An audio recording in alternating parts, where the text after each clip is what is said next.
রাউজানে প্রাণী সম্পদ সেবা সপ্তাহ উপলক্ষে সমাপনী অনুষ্ঠান, আলোচনা সভা ও প্রদর্শনী অনুষ্ঠিত হয়েছে। সোমবার 22 এপ্রিল সকালে উপজেলা প্রাণী সম্পদ দপ্তর ও ভেটেরিনারি হাসপাতাল সংলগ্ন মাঠে প্রাণী সম্পদে ভরবো দেশ, গর্ব স্মার্ট বাংলাদেশ এর প্রতিপাদ্যকে সামনে রেখে প্রাণী সম্পদ ও ডেইরি উন্নয়ন প্রকল্প এলডিডিপি প্রাণী সম্পদ অধিদপ্তরের সহযোগিতায় এই প্রদর্শনী মেলার আয়োজন করা হয়।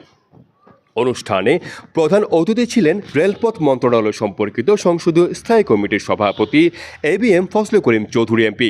দুইটা কৃষকদের জন্য ফার্মার্স মার্কেট করে দেব, যেখানের মধ্যে কৃষকরা এসে ওদের উৎপাদিত জিনিস বিক্রি করতে পারবে।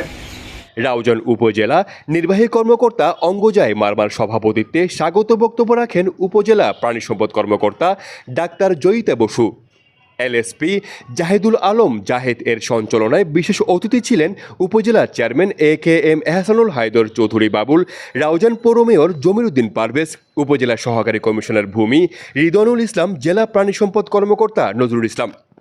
এ সময় বিভিন্ন বিভাগের সরকারি কর্মকর্তা, জনপ্রতিনিধি, সাংবাদিক, খামারি, কৃষক, কৃষানী সহ বিভিন্ন শ্রেণী পেশার লোকজন উপস্থিত ছিলেন। প্রদর্শনীতে ৪৫টি স্টল বসানো হয়।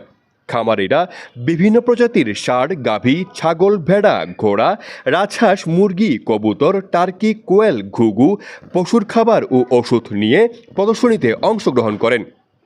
প্রদর্শনীতে প্রথম স্থান অধিকার অর্জন করেছে রাউজান পৌরসভার আয়বর্ধক প্রকল্পের ব্ল্যাক সোলজার। দ্বিতীয় স্থান অর্জন করে পশ্চিম গুজরা ইউনিয়নের মখদাই ডেইরি ফার্ম। তৃতীয় স্থান অর্জন করে চিকদার ইউনিয়নের গাউসি অ্যাগ্রো।